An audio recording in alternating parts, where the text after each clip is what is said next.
Bom dia, pessoal. Bom dia, 7 da manhã em ponto. Hoje é dia 3 de dezembro de 2025, caminhando rapidamente para as festas do fim de ano, né? Aqui, sexta-feira, tem festa da firma, hein? Todo mundo mobilizado aqui para o expediente da tarde, que vai ser um expediente bastante pouco comum aqui, é só uma vez por ano, né? Em que, ao invés de computadores e notícias, a gente está mais preocupado mesmo em tomar uma cervejinha e comer um salgadinho para comemorar o ano que está terminando, né? Mas enquanto o ano não termina, nós temos muito assunto pela frente aqui e assuntos gravíssimos que estão acontecendo no Brasil.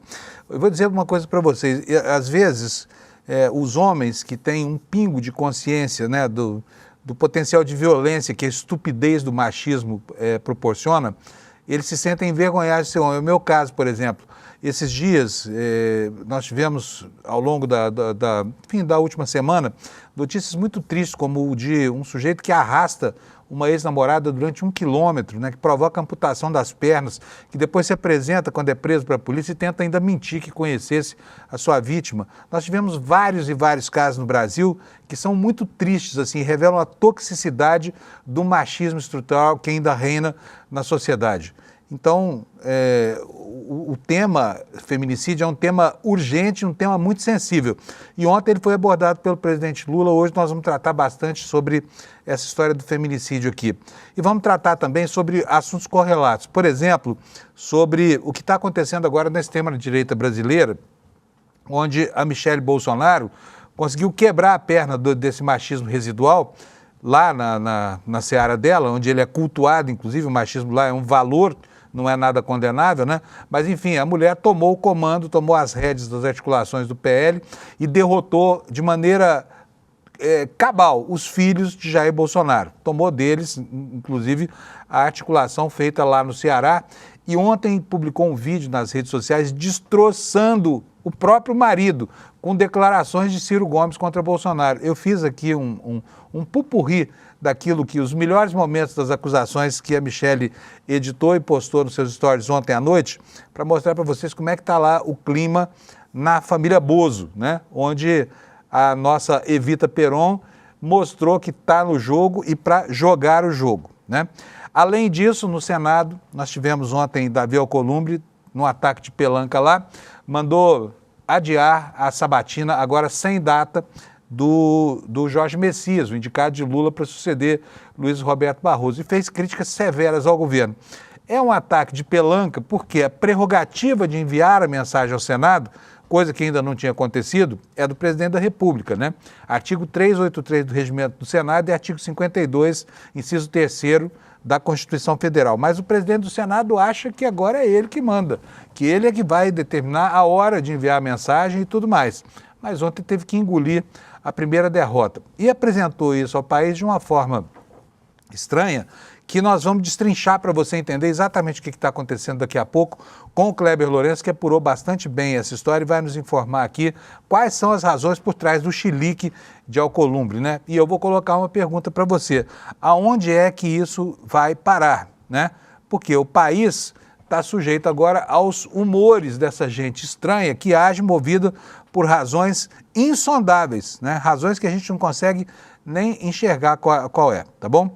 Enquanto isso, lá fora, né, o aumento da tensão continua crescente no Mar do Caribe, nas proximidades da costa da Venezuela, e o Trump agora está escalando o conflito, dizendo que qualquer país, não só a Venezuela, mas qualquer país que ameace os Estados Unidos com tráfico de drogas e pessoas, pode ser alvo das ações que ele tem feito no Oceano Atlântico e também no Oceano Pacífico. E citou nominalmente a Colômbia, que, segundo ele, manda cocaína para os Estados Unidos, assim como manda para o mundo inteiro. O curioso é que o Trump não fala nunca sobre o estímulo que representa o consumidor americano para esse mercado negro, porque sem ele não existiria o tráfico, os traficantes não teriam para quem vender nos Estados Unidos. Mas a responsabilidade do consumidor americano, essa aí está fora da pauta, tá? Esses são os temas em destaque hoje. Conosco aqui, deixa eu chamar o nosso querido Alex aqui para bater uma bolinha aqui sobre futebol. Alex, bom dia para você, tudo bem, meu querido? Bom dia Panuso, bom dia a todos, como você está, mais animado Panuso? Hoje? O Alex está tomando Ozempic aí para ficar magrinho, para ficar lindo para o casamento dele. Sim. E já perdeu quanto, Alex? 18 quilos? 18 quilos e já estou passando indicação, lembrando que tem que ter recomendação com um profissional. Não faça isso sem algum auxílio de um profissional especializado, Panunzio. Aí vem o ditado, né? Casa de ferreiro, espeto de pau, né? Sim, Você foi ao profissional, Alex? É um Fala endócrino. sério. Você foi? Sim. Ah, Eu tô então passando tá bom. desde julho ali, não, minto, foi desde maio, que na Páscoa que eu vi que eu tava aparecendo um ovinho de Páscoa, aí eu fui procurar um especialista. Easter eggs. Isso. Ai, ai. Aí lembrando, depois disso, tô fazendo o tratamento certinho, com acompanhamento, passando no nutricionista, fazendo exames, e fica aqui a recomendação, você que está também um pouquinho acima do peso, lembrando que a obesidade não é frescura, e sim uma doença mental e tudo, então vamos tratar para ficar fininho no final do ano, Panunzio. Muito bom. Agora, olha, você quer um palpite bom? Começa a mudar os hábitos alimentares, né, pessoal? Porque confiar só em remédio, sabe? A obesidade que se tem hoje é por excesso de consumo, né? Nunca houve tanta gente obesa no mundo. 2/3 da população americana estão acima do peso, correndo todo tipo de risco, AVC, diabetes e todas as doenças horríveis que a obesidade traz. Então, o melhor de tudo, viu, Alex? Não é o Ozempic. O melhor de tudo é exercício físico e dieta, né? Sim. Aliás, eu estou aqui devendo para mim mesmo nessa área aí, mas estamos caminhando. Sim, lembrando que além do tratamento é bom também fazer uma atividade física, e porque o remédio ajuda mais a combater os hormônios da fome, porque a obesidade aumenta ainda mais a sua fome, então você fazendo o auxílio da medicação junto com a atividade física vai ajudar ainda mais na perda de peso e também o seu mental também, Panunzio. O Yuval Harari cita isso como um ponto aí atestando o progresso da humanidade, né? Hoje morre mais gente de obesidade no primeiro mundo do que de fome no terceiro mundo. É impressionante isso, como nós passamos por causa da alimentação superprocessada e da falta de tempo para fazer exercícios físicos, né? Mas Isso vamos mesmo. tocar nossa bolinha aqui para falar em exercício físico e o nosso futebol, Alex. Como é que anda? Sim, bora lá. Ontem eu tinha colocado 3 jogos aqui na arte, eu até peço desculpas, porém só teve 2 jogos ontem, Panunzio, que foi o Vasco. Nós inventamos um jogo a mais, foi isso? Sim, o aplicativo que eu uso, o site, não parece ser tão confiável assim, acho que eu vou ter que procurar outro. Olha, tá me dando 3 jogos ontem e foi apenas 2 que teve, que foi Vasco e Mirassol. Mirassol, Panunzio ganhando de novo, 2-0. Gente, esse Mirassol, hein? Sim. Caramba, eu quero ir lá em Mirassol fazer uma matéria. Eu não entendo esse Mirassol, sinceramente. Sim. O Zeda que tá na redação, ele foi acompanhar um jogo lá, que foi 5-1 Mirassol, então ele já pode explicar pra gente como é o time do Mirassol jogando, porque está garantido para nos até na fase de grupos da Libertadores, então é o primeiro ano dele na Série A e o primeiro ano já garantido pro principal torneio ali do Sul-Americano no próximo ano. E também teve o jogo entre Grêmio e Fluminense. O Fluminense em uma ótima fase nos últimos 6 jogos, são 4 vitórias e apenas 2 empates, e ganhou ontem fora de casa 2-1 com a ótima atuação do venezuelano Soteldo. E para finalizar hoje, Panunzio, teremos o final da 37ª rodada, o jogo entre Fortaleza e Corinthians, Red Bull Bragantino e Vitória, Santos e Juventude, São Paulo e Internacional, Palmeiras contra o Atlético Mineiro, Flamengo podendo já conquistar o título contra o Ceará, e o jogo que estava ontem, mas é hoje, é entre Bahia e Sport, Panunzio. Muito bom. Estamos informados, então? Não inventamos nada, nessa. Nem esquecemos nada hoje, tá tudo certo? Certinho, então, beleza, maravilha. Se esquecemos do seu time, reclame, porque nós repomos aqui para você depois a informação, tá bom? Bom, pessoal, meteorologia, vamos ver como é que está o tempo do Brasil hoje. Hoje o mapa está amarelinho, olha, chove em toda essa área amarela aqui, e nesta área amarela no interior do Nordeste é o contrário. Aqui falta umidade, tá? Então tem um alerta aqui de tempo de falta de umidade. O pessoal dessa região sabe muito bem conviver com esse fenômeno que é a falta de chuvas no semiárido brasileiro, né?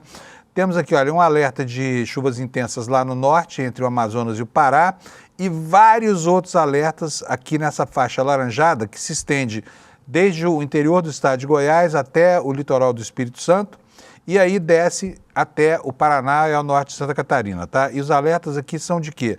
Tempestade em Goiás, na região de Goiânia, tempestade aqui no sul de Minas Gerais e tempestade no interior do estado de São Paulo. Tá? E agora a gente vai ver aqui como é que ficam as temperaturas. Olha, no mapa da previsão do INMET, tem aqui essas áreas assinaladas com um tom acinzentado, preto quase, né?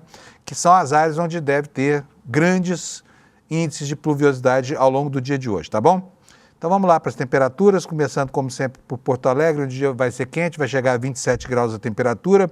Em Florianópolis, poucas nuvens, dia de praia, bom, 25 graus de temperatura. Em Curitiba, 26 graus. Em São Paulo, muitas nuvens, pancadas de chuva e trovoadas previstas aqui para o dia, temperatura máxima de 28 graus. 30 graus no Rio de Janeiro, onde também deve chover. Em Vitória, no Espírito Santo, 28 graus. Em Belo Horizonte, a máxima chega a 28, pancadas de chuva e trovoadas isoladas previstas para a capital dos mineiros. Em Brasília, a temperatura vai chegar a 26 graus. Chove hoje, para a alegria dos brasilienses, tá? E para alívio dos goianienses, também chove ao longo do dia, né? Vai ter trovoadas isoladas lá, com máxima de 29 graus. Aquele calorão, portanto, não volta durante o dia de hoje. Em Campo Grande, muitas nuvens, máxima de 30 graus Celsius. Em Cuiabá, 30 graus Celsius também, muita chuva na parada para os matogrossenses e os sul-matogrossenses. Vamos para a região norte agora. Porto Velho, muitas nuvens, 30 graus Celsius de temperatura, a mesma coisa para Rio Branco com 29 graus de máxima. Manaus terá 32 graus de temperatura hoje, na hora mais quente do dia. Boa Vista, 33, Macapá, 33 também, Belém do Pará, 33, São Luís, 32. Agora vamos ver o forninho do Brasil, né? Teresina, 34 graus, até agora é a capital mais quente de todas. Nas demais capitais, aliás, deixa eu passar por Palmas aqui, porque eu sempre deixo por último, esquecendo, né, de colocar Palmas aqui, porque ela está bem no centrinho do mapa, mas a temperatura em Palmas hoje vai a 30 graus, também chove por lá. Aí vamos ver Fortaleza. No Nordeste inteiro vai dar praia boa hoje, tá? 32 graus em Fortaleza, 31 em Natal, 32 em Recife, em Maceió 31, em Aracaju 31 e em Salvador também 31 graus. Está aí a previsão da meteorologia para hoje. Lembrando que não chove nessa faixa do litoral e não chove também onde mais precisa, que é na região mais seca do semiárido. Agora, já colocada a meteorologia, vamos falar um pouco sobre as manchetes no site ICL Notícias, que concentra aqui praticamente todos os temas importantes da nossa agenda jornalística hoje, né? E temos novidades aqui no site do ICL, matéria de Heloísa Vilela, mostrando que há uma relação muito estranha entre um desembargador e a JBS, que acabou atrasando o pagamento do salário de 3 mil trabalhadores, tá? E olha, tem confusão com desembargador, juiz denunciando desembargador lá em Mato Grosso também, daqui a pouco você vai ver. Segunda manchete em destaque aqui no site do ICL, os Correios suspenderam, por enquanto, aquele empréstimo milionário, bilionário, né, 20 bilhões de reais. Por quê? Por causa dos juros, 136% CDI, taxas que quebraram o Banco Master, tá? Os bancos estavam tentando cobrar dos Correios, né, num empréstimo praticamente sem risco, que tem o aval da União Federal, tá? Outros destaques, a ABIN aponta risco de interferência externa na atuação do crime organizado nas eleições, tá? Preocupação já para 2026, que está aí na lata. A gente tem visto como as milícias, por exemplo, cercam territórios do Rio e impedem o direito de ir e vir de candidatos e o direito de reunião para que candidatos que lhes são avessos ou adversários possam fazer campanha, né? Então a população está sitiada. Sobre o jogo político em Brasília, essa dança do poder estranha, iniciada por Davi Alcolumbre, está aqui a manchete: Davi Alcolumbre cancela Sabatino de Messias sob risco de derrota no plenário. Como eu falei, daqui a pouco nós vamos ter o Kleber Lourenço dizendo aqui para nós o que foi que aconteceu. O Lula ligou para o Trump, tá? Tiveram outra vez uma conversa boa. Aquela química, né, aberta lá na reunião em setembro, na reunião da Assembleia Geral da ONU, continua pautando a relação entre esses dois bicudos que antes não se beijavam de jeito nenhum, agora vivem de treta para cá e para lá, né? E o Senado, último destaque aqui na capa do ICL hoje, o Senado aprova a taxação das bets, das fintechs e criando programa para a baixa renda, tá? Esses são os destaques e eu vou começar falando com vocês sobre esse problema que nos envergonha, nós homens, que não concordamos de jeito nenhum com a ação brutal de alguns animais, como disse ontem o presidente Lula, que massacram mulheres nesse país. A manchete da Folha de São Paulo é sintomática de um tempo que está deixando todo mundo muito triste com o que está acontecendo no país, né? Olha, aqui em São Paulo, né, a brutalidade toma conta do cenário nas relações entre homens e mulheres. E é essa manchete justa para o dia de hoje. Feminicídio registra recorde em São Paulo e a brutalidade dos crimes assusta. Os especialistas apontam que falta priorização no orçamento e omissão social. Tudo isso contribui para agravar o problema. E a maioria dos crimes ocorre dentro de casa, tá? E é cometido por familiares ou pelos companheiros das vítimas. Aqui está o filme, aquele filme horrível. Eu não vou nem colocar porque eu não quero azedar ainda mais o seu dia, mas daquela moça cujo ex-namorado, ou ex-paquera, não sei, a atropelou de maneira covarde e arrastou durante mais de 1 quilômetro, né? Até que o corpo dela se desprendesse da parte de baixo do carro. O que a matéria nos diz? Ela começa situando aqui esse personagem, essa moça que se chama Tainara, dizendo o seguinte: olha, na saída de um bar, Tainara foi atropelada e arrastada por um carro por cerca de 1 quilômetro na zona norte de São Paulo, na manhã de sábado. A 10 quilômetros de distância, 2 dias depois, uma mulher foi atingida por diversos tiros disparados pelo ex-companheiro na pastelaria onde trabalhava. Outra cena de uma covardia, o sujeito com 2 armas na mão, parecia filme de bang bang, né, misturado com um thriller horrível, aí, o thriller sobre o machismo. E aí a reportagem esclarece que em 2025 esse número de crime na capital do estado de São Paulo chegou a 53 mulheres massacradas por monstros que têm ódio de mulheres, né, misóginos, machistas. E o recorde que foi quebrado aconteceu mesmo com 2 meses ainda faltando para terminar o ano. Lá em 2024, no total, foram 51 feminicídios, tá? E eu repito aqui, nós já estamos aqui no comecinho de dezembro com 53 casos. E como os homens, os trogloditas, parece que enlouqueceram, talvez esse placar funesto piore, né, nos próximos dias. E olha só, o estado de São Paulo aumentou 12% o feminicídio, tá?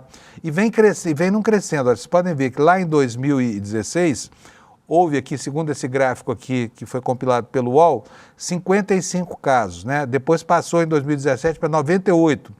2018, 112 casos. 2019, 140. Houve um pequeno recuo para 118 em 2021 e depois a curva não parou de crescer mais.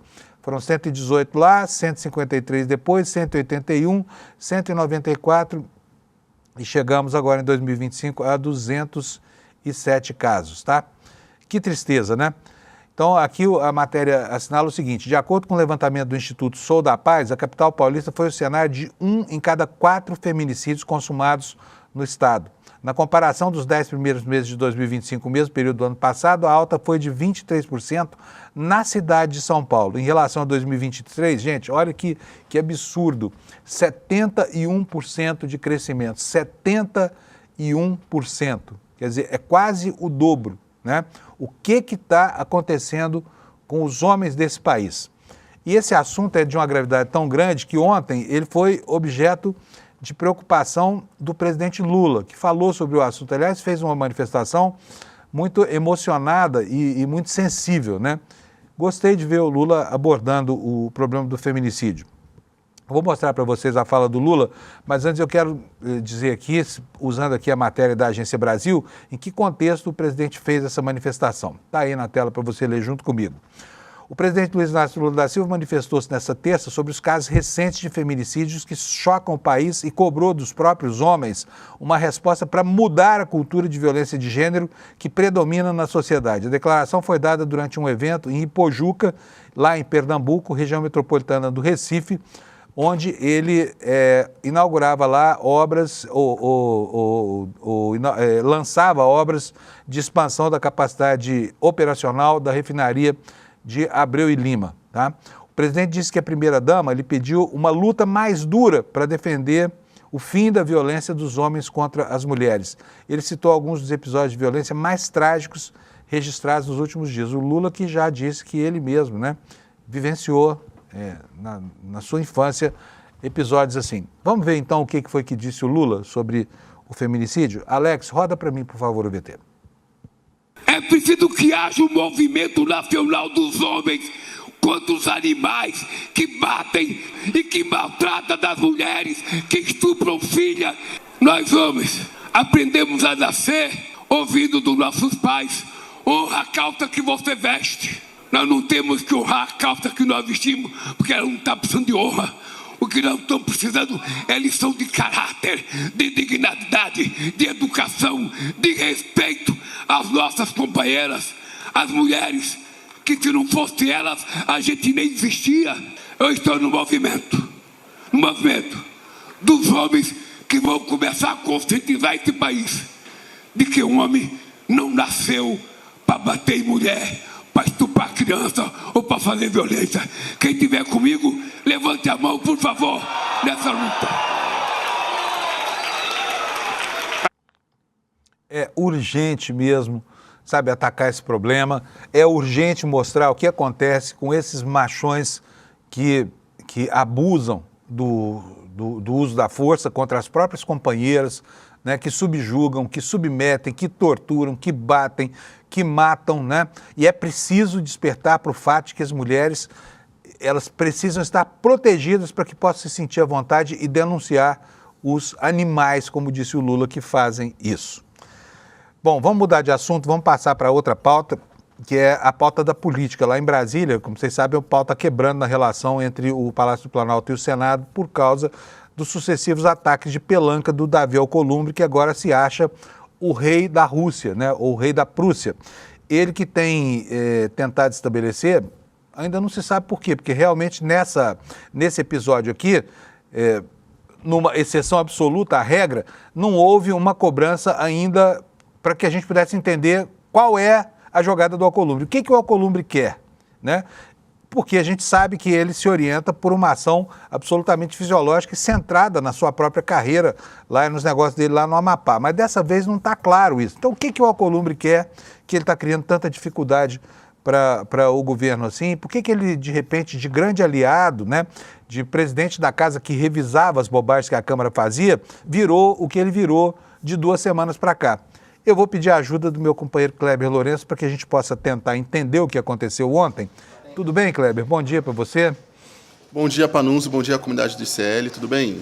Tudo bom. Bem-vindo aqui, Kleber. Vamos entender o que está acontecendo. Vou começar aqui lendo a matéria do ICL, um trechinho. Matéria de Kleber Lourenço, tá? Deste que está aqui do meu lado. Mas eu vou ler aqui um trechinho para ele.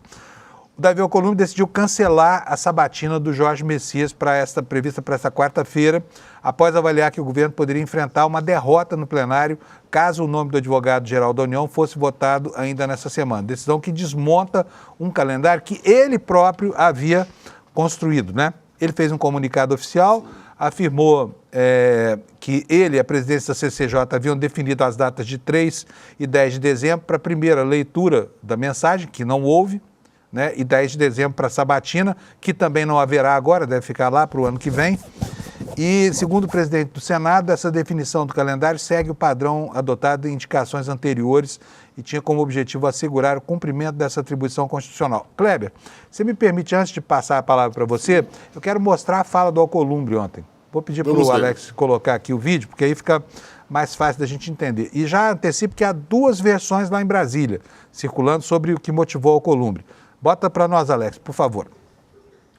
O Senado Federal foi surpreendido com a ausência do envio da mensagem escrita referente à indicação, já publicada no Diário Oficial da União e amplamente noticiada.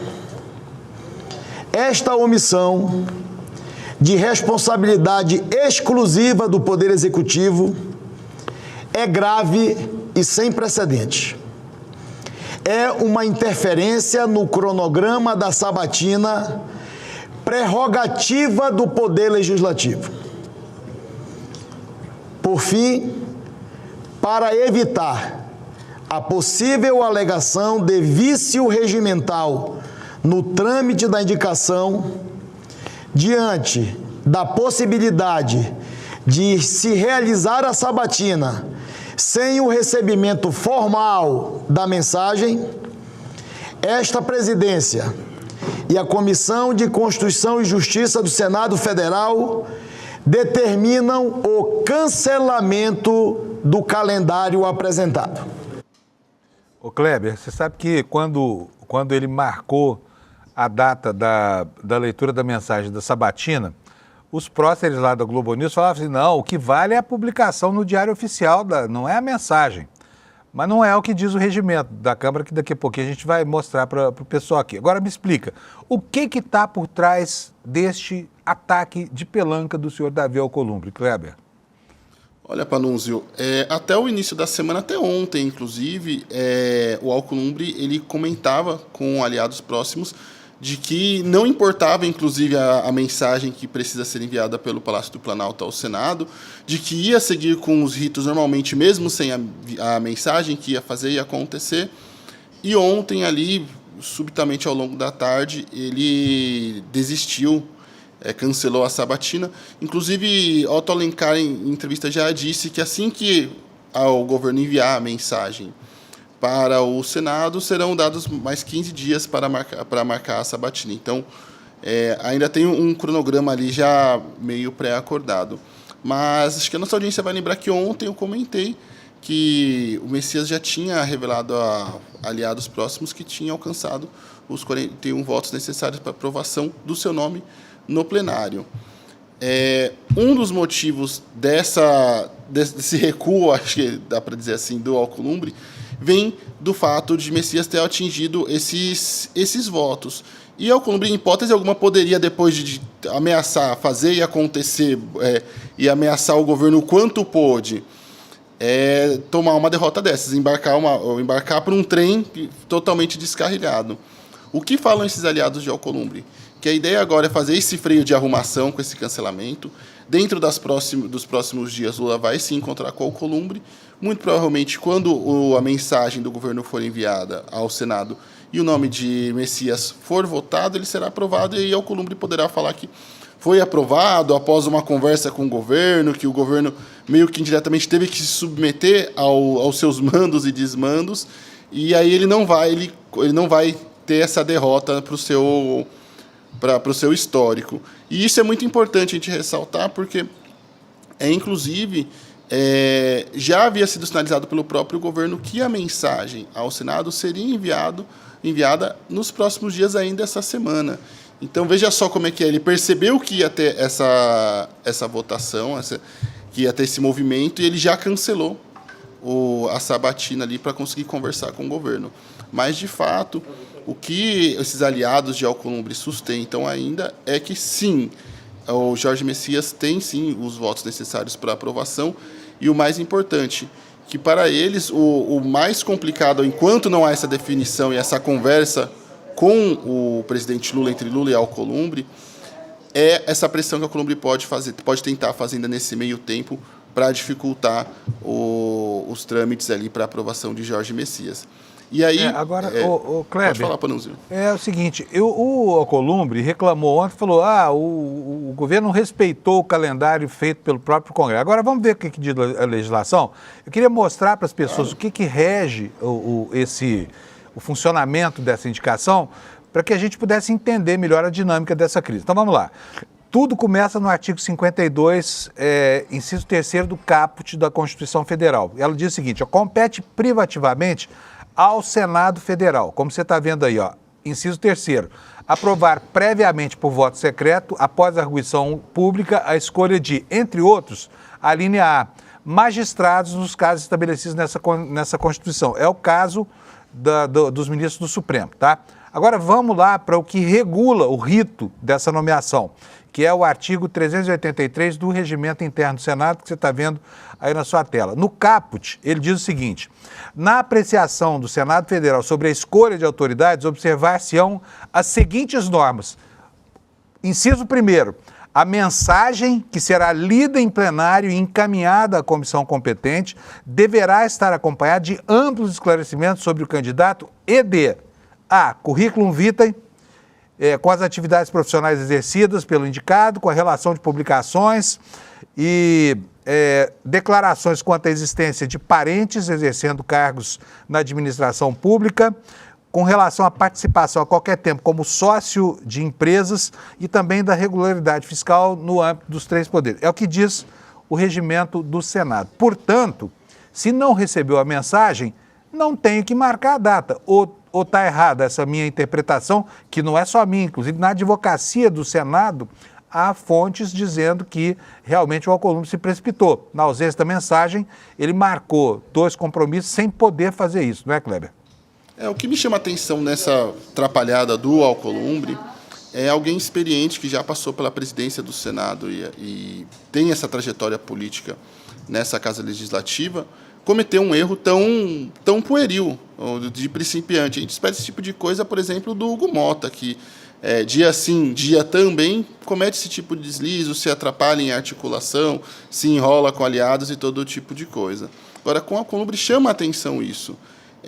E o mais importante aí, refaço até o questionamento que eu fiz ontem para a nossa comunidade, Panunzio, Alcolumbre constantemente acusa o governo de indicar Jorge Messias, até pegando a frase que ele disse exatamente, por interesses de ocasião, que haveriam interesses de ocasião do governo em Jorge Messias, mas até agora não ficou claro, o Alcolumbre não deixou claro para a sociedade brasileira como um todo quais são os seus interesses de ocasião, seja na reprovação do nome de Jorge Messias, seja na defesa intransigente da indicação de Rodrigo Pacheco para a vaga no STF. Então é importante que a Alcolumbre deixe claro isso para a sociedade. Mais uma vez, faça essa cobrança, inclusive, que a Alcolumbre deixe claro para a sociedade brasileira qual é o seu interesse na insistência de Rodrigo Pacheco no Senado. É importante isso para toda a sociedade, Panunzio. Pois é, agora como é que vai acabar essa crise? Porque que parece certa a derrota de Davi Alcolumbre, porque havia, né, e acho que ele não contava com isso, apesar de toda a experiência política que tem, havia 13 ou 14 votos lá de senadores que são evangélicos e que estão aí querendo apoiar o Alcolumbre. Como ele já tinha cerca de 30 votos, que era o que se estimava no começo, ele já teria a maioria e teria mais 1 ou 2 votos de garantia, não é isso, Kleber? Isso daria a ele uma certa tranquilidade nesse momento, mas o Alcolumbre tentou impedi-lo de conversar com os colegas, né? Tentou impedi-lo, que foi o que aconteceu, sim, marcando a sabatina, e aqui eu li também o regimento interno do Senado, tem que haver um prazo mínimo de 5 dias entre a leitura da mensagem e a sabatina.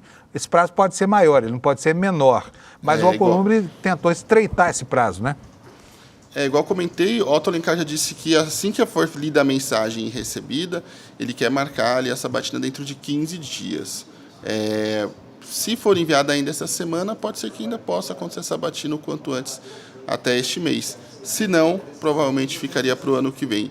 Um outro ponto importante é o fator evangélico também, que começou a ser um ponto de pressão para Davi Alcolumbre, porque é importante lembrarmos que na indicação de André Mendonça, outro ministro também evangélico no STF, o Davi Alcolumbre também impôs dificuldades, postergou a sabatina o quanto pôde, fez uma confusão ali estratosférica, inclusive comprando algumas brigas com o próprio Jair Bolsonaro.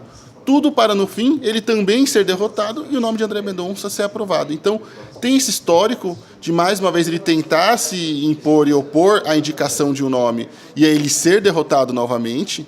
E, além disso, já corre entre os aliados evangélicos de Jorge Messias, eles já andam conversando com os senadores e andam ali usando como argumento o fato de que eles vão começar a espalhar, por exemplo, que Davi Alcolumbre é contra os evangélicos, que é inimigo dos evangélicos, afinal de contas é mais um ministro evangélico que ele está impondo dificuldades.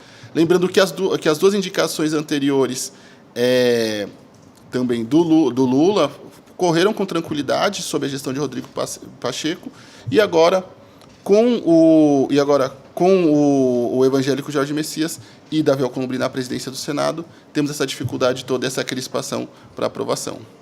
Agora, sabe algo que me chama a atenção? É o silêncio do Rodrigo Pacheco, que se ele quisesse encerrar essa crise, bastaria uma manifestação dele, né? Olha, não me interessa mais essa vaga, não quero colocar gasolina nessa fogueira. Mas ele está quieto, calado, ninguém ouve falar nada dele, né, Kleber? Exatamente, ele está bem na dele ali. Inclusive, ele já está em ritmo de despedida da política. Na conversa que ele teve com o Lula, ele fez questão de deixar claro que ele não vai disputar a eleição para o governo estadual de Minas, que ele só tinha interesse no STF e que ele pretende ali se aposentar da política. Como vamos disse ver, né? um membro do Vamos ver. governo, o Pacheco está preocupado em ganhar dinheiro. Bom, Isso. tem gente que ganha dinheiro na política também. Melhor que essa preocupação dele, ele exerça para lá. Beleza, Kleber, obrigadão para você, tá? Eu que agradeço, Bom dia para nós. bom dia. Bom dia para nós. Pessoal, agora o ambiente está pegando fogo também lá na oposição ao governo Lula, né? Vocês estão vendo aí esse movimento todo despertado pela Michelle Bolsonaro e fica muito claro que a nossa Evita Peron está na área para jogar o jogo. Ela está jogando e olha, eu vou dizer uma coisa para vocês, está jogando e derrotando gente que achava que podia dominar a cena, hein? Estamos falando de gente que achava que tinha um controle do bolsonarismo. Quem? Os delfins do Bolsonaro, os filhos do Bozo, o Carluxo, o Flávio principalmente e o Eduardo Bolsonaro. A semana começou com essa família em frangalhos, né? A Michelle desfez uma aliança lá no Ceará, entabulada pelo André Mendonça, com a aquiescência, segundo o próprio André Mendonça, do próprio Bolsonaro, colocando o Ciro no ambiente onde ele nasceu, que foi a extrema-direita brasileira. No começo da carreira dele, o Ciro era do PDS, ele apenas voltou ao lugar de onde saiu, né? Após flertar um pouco com a esquerda brasileira, romance que durou alguns anos, mas terminou como terminou. E a Juliana Dalpiva traz uma matéria hoje no nosso site que você precisa ler. Eu vou ler um trechinho para você. Olha, Michelle volta a sonhar com a presidência e entra em guerra com os filhos de Bolsonaro. Ontem houve mais um capítulo dessa guerra, tá? E um capítulo que terminou de uma maneira muito estranha. Vamos ler aqui um trechinho do que diz a Juliana para a gente entender o contexto dessa briga.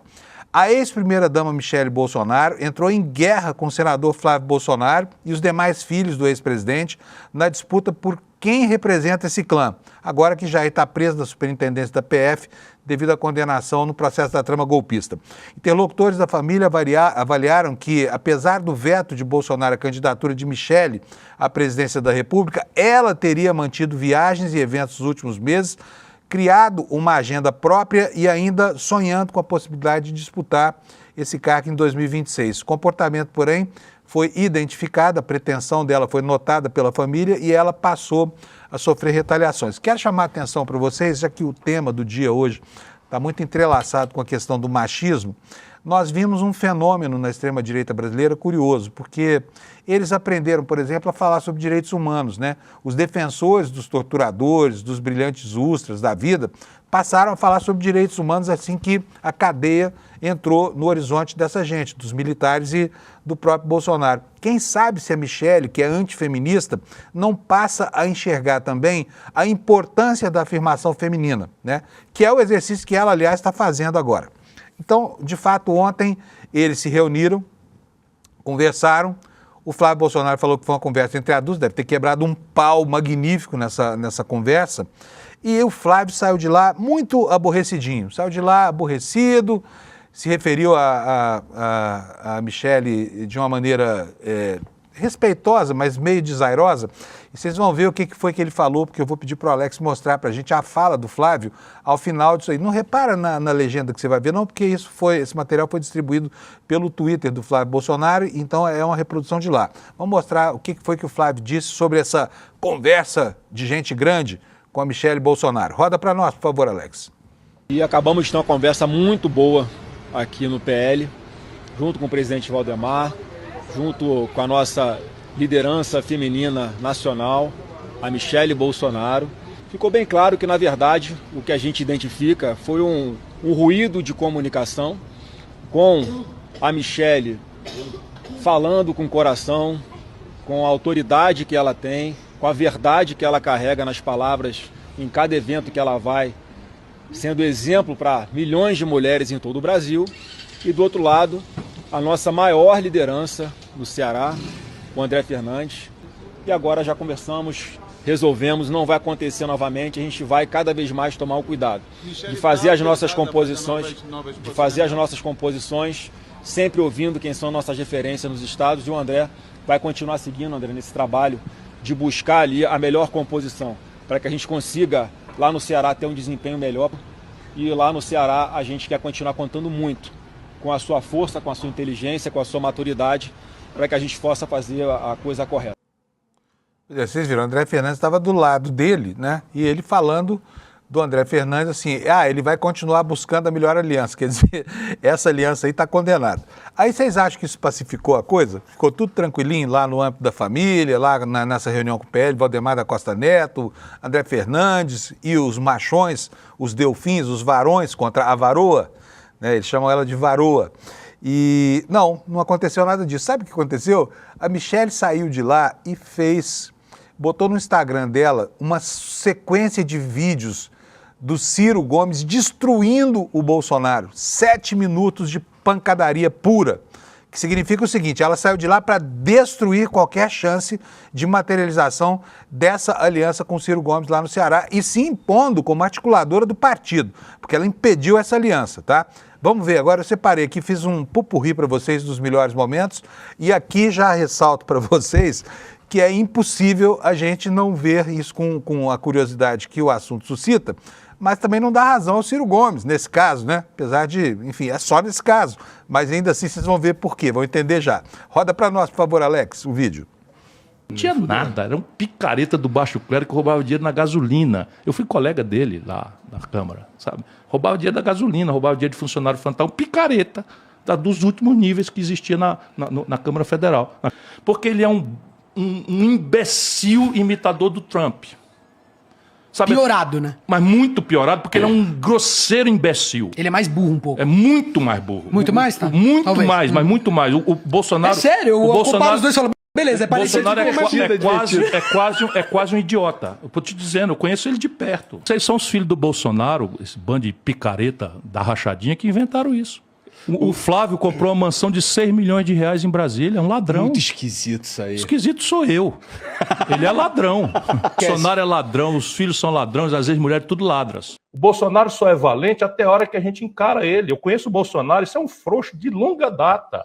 Picareta, frouxo, bandido, é ele que corrompeu os filhos, as mulheres. O que eu defendo é que o Bolsonaro pague, e pague caro, pelos crimes continuados que cometeu. O crime mais grave que ele cometeu foi o crime de genocídio. Roubar dinheiro de joia só mostra o nível de degradação, sabe, de avacalhação da liderança brasileira. Rachadinha, roubalheira, compra de coisas de imóveis em espécie, tudo isso está indicando o nível, sabe, de ladrão de galinha que nós colocamos na presidência da República Brasileira. Eu considero o Bolsonaro um boçal genocida. E ele mente que só cachorro que acua a alma, esse Bolsonaro, vai ser preso, porque é um criminoso. A explicação chama-se Jair Messias Bolsonaro. Negacionismo, superfaturamento, roubalheira, botou o Brasil no fim da fila da vacina. Todo mundo que sabe da vida pública brasileira sabe que o Bolsonaro não é decente. Todo mundo sabe, o serviço de inteligência do Exército sabe. Vive enganando o povo brasileiro.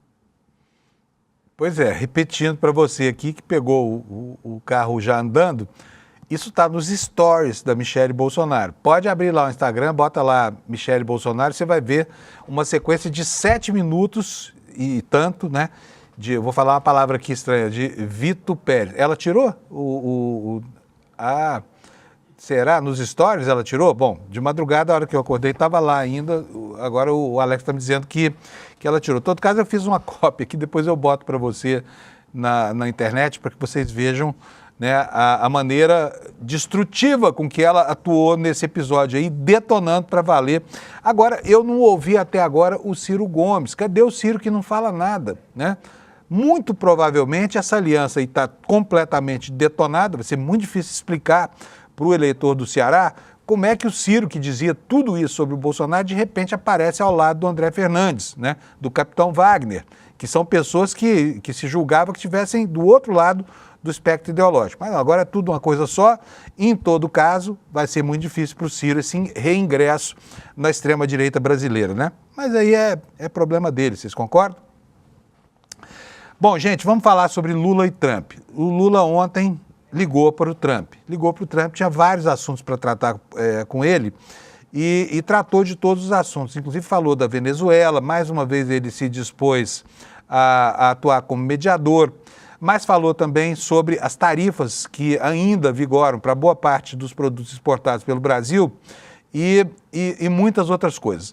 Então, quero mostrar para vocês aqui o que aconteceu com relação a esse telefonema. O Trump, logo depois, divulgou uma tuitada. Eu vou mostrar para vocês. Não, eu estou sem esse tweet aqui agora, não vou mostrar para vocês, mas não tem problema, porque eu tenho o vídeo da fala do Trump aqui. E se você não conseguir ler a legenda, porque ela está pequenininha, eu vou traduzir aqui para você o que ele fala, para que você possa entender tudo direitinho. Foi mais uma vez uma conversa considerada por ambas as partes muito boa, né? E que pode levar a uma condição de mais proveito nessa relação, uma relação multissecular entre Brasil e Estados Unidos, apesar das diferenças no campo ideológico que separam uns e outros, né? E posso dizer o seguinte, olha, pelo que se viu de Trump na reação logo depois do telefonema, o Bolsonaro é mesmo rei posto, rei morto, tá? Não tem para ele mais. Alex, por favor, o vídeo do nosso senhor Trump, o grande interventor do continente, falando acerca desse telefonema de 40 minutos com Lula. Yeah, we had a great talk. We talked about trade, we talked about falaram sobre comércio, sobre as sanções. Ele explica que sancionou alguns dignitários brasileiros porque aconteceram certas coisas, sem fazer referência ao Bolsonaro. A conversa foi muito boa, eu gosto dele, ele é muito bom. Tivemos boas reuniões, como vocês sabem, vamos ter uma conversa, e tivemos uma conversa muito boa hoje. Foi o que disse o Trump sobre essa conversa com o Lula, né?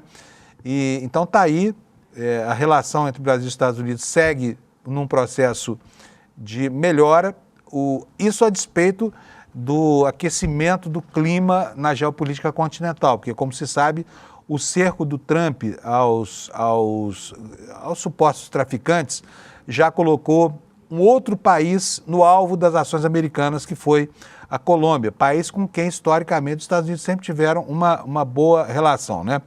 Agora, lá nos Estados Unidos, as declarações do Trump continuam gerando indignação entre a fração da opinião pública norte-americana que não está alinhada com o fascismo representado por ele. Olha só o que o cara diz, está na capa do New York Times, se você abrir na internet você vai ver isso aqui, olha. Trump chama os somalis de lixo, diz que ele não os quer mais dos Estados Unidos. Diz aqui o olhinho da matéria que o presidente Trump tem um histórico de insultar pessoas de países africanos, mas a explosão foi chocante na intolerância sem remorso manifestada por ele em relação à população somali, né? E então os juízes continuam, os absurdos continuam se sucedendo lá nos Estados Unidos, né? Enfim, nada indica que essa escalada de violência verbal e a escalada da tensão geopolítica vão amainar, porque o Trump está dando espaço aqui para algo que faz parte do seu perfil ideológico, né? Ele é uma pessoa que está comprometida com o racismo e o segregacionismo desde sempre, tá bom? Outros assuntos aqui com relação às questões brasileiras aqui, de volta ao noticiário brasileiro, a preocupação da Agência Brasileira de Inteligência com relação à interferência de certos fatores que podem conspurcar a eleição de 2026. Nós temos aqui na capa do ICL hoje, essa matéria que você vai ver aí agora, olha, a BIM está apontando um risco grande de interferência externa e de atuação do crime organizado nas eleições. A gente sabe, não é novidade para ninguém, por exemplo, como é que as milícias no Rio de Janeiro atuam, né? Segregando alguns candidatos que não são apoiados por ela, que não recebem apoio, e fazendo com que a população, muitas vezes, vá acuada para a urna para votar naqueles candidatos que os milicianos querem ver eleitos, tá bom? Matéria da Folha Press está aqui no nosso site, que diz o seguinte: a ABIN aponta como riscos para o processo eleitoral de 2026 a interferência externa e a atuação do crime organizado, segundo um documento sobre desafios da instituição para o próximo ano. Além disso, o uso de inteligência artificial para desinformação e a crescente radicalização religiosa são fatores que, segundo a agência, ameaçam deslegitimar as instituições democráticas. O nome desse documento é Desafios da Inteligência, edição 2026, um relatório em que a ABIN apresenta à sociedade e às autoridades a sua avaliação sobre os riscos diretos e indiretos à segurança do país no próximo ano. De acordo com a ABIN, o Brasil enfrenta desafios relacionados à manutenção da democracia e à estabilidade institucional e desde 2018 observa-se que há uma propagação recorrente principalmente por meio de plataformas digitais de desinformação acerca das eleições brasileiras. Processo que, segundo a agência, resultou em mobilizações que questionavam o processo eleitoral nacional e que culminaram nos ataques golpistas do 8 de janeiro de 2023. Portanto, o assunto continua candente, né? O assunto continua na pauta. Nós tivemos eleições presididas sob a égide das fake news a partir de 2018. Então, tivemos 2018, 2020, 2022, 2024 e estamos caminhando para um 2026 nos mesmos moldes, tá? Enquanto isso, né, temos aqui uma nota positiva lá para dar sobre o Senado da República. Senado, né, que deu uma guinada nos últimos dias, como você sabe aí, até a julgar por tudo que você já viu hoje no noticiário, mas ontem foi aprovada a taxação das bets e das fintechs e a criação com esse dinheiro de um programa de baixa renda, né? Vamos ler aqui um trechinho da matéria que está no nosso site, dando conta do seguinte: o Senado aprovou nesta segunda o projeto de lei que amplia a taxação sobre bets, que são as empresas online, e as fintechs, que são as empresas de pagamento que atuam no mercado financeiro. 2 projetos de lei também instituíram um programa de regularização de dívidas para trabalhadores de baixa renda. A proposta considerada peça-chave pelo governo para reforçar o Caixa a partir de 2026 foi aprovada pela Comissão de Assuntos Econômicos por 21 votos a 1 e agora segue para a Câmara dos Deputados, tá? Então esse é outro assunto. Com relação ao Davi Alcolumbre, temos hoje várias análises no jornal, porque tem 2 versões correndo lá em Brasília. A primeira delas dá conta de que o Davi Alcolumbre teria agido por um instinto de nobreza, né, para evitar uma derrota do governo no plenário do Senado, quando da votação da indicação do Jorge Messias para a vaga do ministro Luiz Roberto Barroso. Outra versão dá conta de que o Davi Alcolumbre simplesmente tirou o compromisso da agenda porque ele seria derrotado. Essa é a versão mais consistente, inclusive versão que o Kleber apresentou para a gente agora, né? Mas nos jornais a coisa está da seguinte maneira. Olha só, a primeira manchete da Folha de São Paulo: Alcolumbre usa recuo em data da sabatina para retomar o controle sobre a indicação de Messias. E o que é que nos diz o corpo dessa matéria? Ela fala o seguinte: o presidente do Senado, Davi Alcolumbre, recuou da data que havia anunciado para a sabatina em uma tentativa de retomar o controle sobre o processo.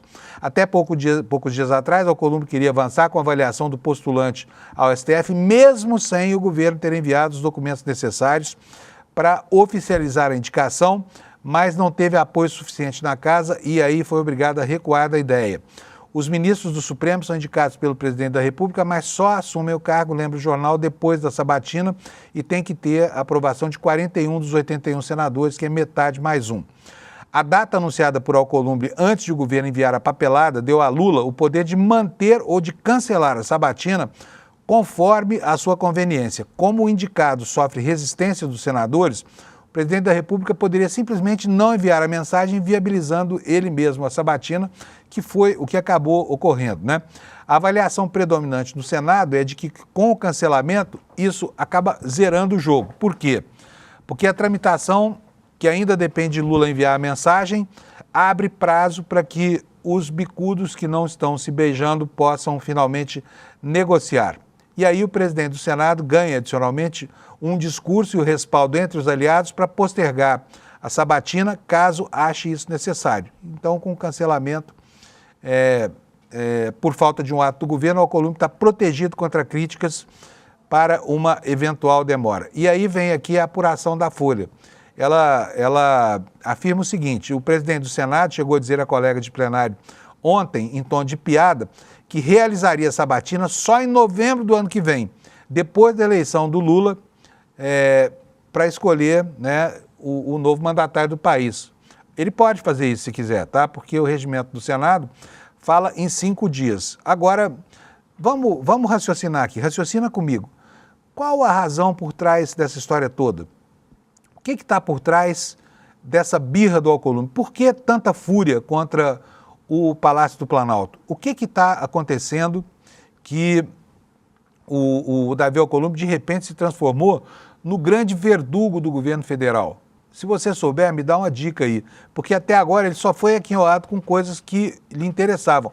E uma delas, que foi a aprovação da prospecção, do início da exploração para fins prospectivos lá na margem equatorial pela Petrobras, isso foi um pleito que causou desgaste ao governo. O governo defendeu uma posição que interessava muito ao... Não que não interessasse ao governo também, porque o governo tem as suas contradições internas, mas interessava mais ainda ao Davi Alcolumbre, que se lançou de corpo e alma nessa história toda, né? E o que foi que aconteceu que, de repente, Davi Alcolumbre não honrou o papel que se esperava dele, tá?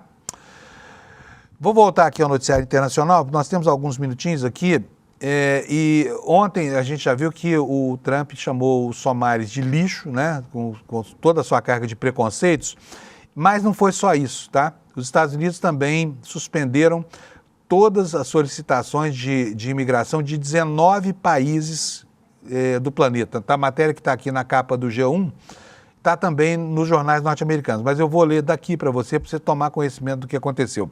Essa reportagem fala o seguinte: a administração Trump, nessa terça-feira, suspendeu todas as solicitações de imigração, incluindo processos para obtenção do Green Card e da cidadania americana, feitas por imigrantes de 19 países não europeus, citando preocupações com a segurança nacional e a segurança pública. A suspensão se aplica a pessoas desses 19 países que já estavam sujeitos a uma proibição parcial de viagem em junho, impondo novas restrições à imigração.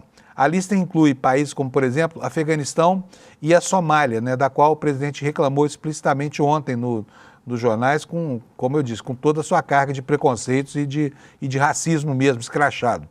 O memorando oficial que detalha a nova política cita o ataque contra membros da Guarda Nacional em Washington na semana passada, no qual um afegão foi preso como suspeito. Um membro da Guarda Nacional foi morto e outro ficou, como você sabe, gravemente ferido. Trump também intensificou a retórica contra somalis nos últimos dias, chamando de lixo, como a gente já mostrou aqui para vocês no New York Times, e dizendo que não quer essa gente no seu próprio país, tá? Além disso, outra matéria com relação a essa política escandalosamente preconceituosa de Trump, foi essa declaração dele ontem, dizendo que qualquer país, não só mais a Venezuela, contra o qual está sendo usado o estigma do narcoterrorismo para, enfim, tentar depor o governo Maduro, mas agora Trump coloca a Colômbia também no alvo, tá? Ele diz que qualquer país que trafique drogas, e citou nominalmente a Colômbia por causa da produção de cocaína, pode entrar na mira dos Estados Unidos, né? A matéria esclarece o seguinte: a declaração foi feita durante uma reunião com o secretário de governo. Ao comentar o combate ao narcotráfico, Trump acusou a Colômbia de manter fábricas de produção de cocaína e disse que as drogas são enviadas para os Estados Unidos. A Venezuela é muito ruim, disse ele, provavelmente pior que a maioria, mas muita gente faz isso. Eles enviam assassinos para o nosso país, como se os americanos tivessem nada a ver com isso, né? Como se os médicos americanos não tivessem feito com que a população caísse vítima do fentanil e outras drogas aí que chegavam pelas farmácias para os consumidores adictos, né? A matéria fala o seguinte: olha, segundo o relatório mundial sobre drogas de 2025 da Agência da ONU para Drogas e Crimes, grande parte da cocaína chega aos Estados Unidos proveniente da Colômbia, Peru e Bolívia. Já a maior parte do fentanil, que é o opioide responsável por 70% das overdoses em 2023, vem do México. Portanto, está aqui escancarada a contradição daquele que é, com toda certeza, e sempre foi o maior consumidor de todas as drogas produzidas em qualquer parte do mundo.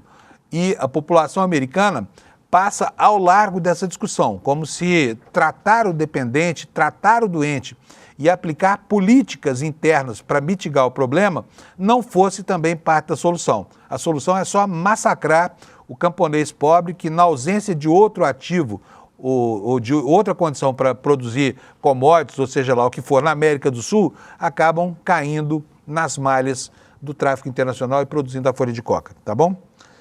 Pessoal, é o seguinte, acabou o tempo, né? Eu quero agradecer aqui vocês de novo, olha, nós ali em primeiro lugar, entregando a audiência aqui para o N1 bem gorduchinha, com mais de 23, quase 24 mil pessoas.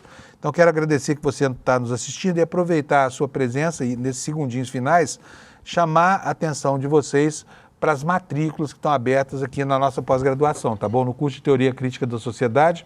Você já sabe que a gente tem falado bastante disso, então aproveite, porque o curso logo vai começar. Faça a sua inscrição por aqui, olha, pelo despertaicl.com.br, tá bom? E aproveite o preço módico dessa promoção do ICL. Bom dia para você, obrigado pela sua audiência. Amanhã estamos de volta aqui, quinta-feira, para a gente começar a se preparar para as festas de fim de ano, tá bom? Valeu, até amanhã. Tchau. Fala, turma, a espera acabou. A gente abriu as vagas para a nossa pós em Teoria Crítica da Sociedade. Uma pós histórica, porque é a primeira vez no Brasil que é oferecida.